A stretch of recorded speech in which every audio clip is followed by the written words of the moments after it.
ओए तुम लोगों को पता है सेजल मैम अपने बेटे को स्कूल लेके आएगी। वो देखो हो रही मैम।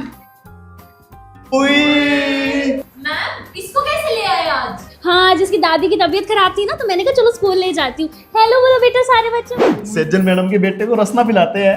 ये ले पीले, पी आकर आकर। पागल हो, वो छोटा है अभी, क्या पिला रहे हो? चल भागो। रसना ही है मैम। पागल बदतमीज बच्चे। ओए चल सेजल मैम के बेटे को खिला के आते हैं। चल। मैम हम इसके साथ खेल ले। हाँ हाँ बेटा लो।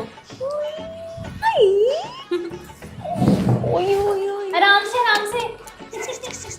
ये लड़कियों से थोड़ी दूर भागता है। अच्छे से खिलाए इसको, तभी सेजल मैम इम्प्रेस होके हमारे नंबर बढ़ाएगी। हाँ ये देखो ये। बेटा फ्री कौन है?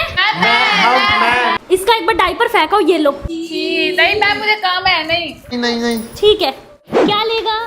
तो दोस्तों टीचर भी तो माँ होती है ना, स्कूल के बच्चों के साथ साथ अपने बच्चों का भी ध्यान रखना जानती हैं वो।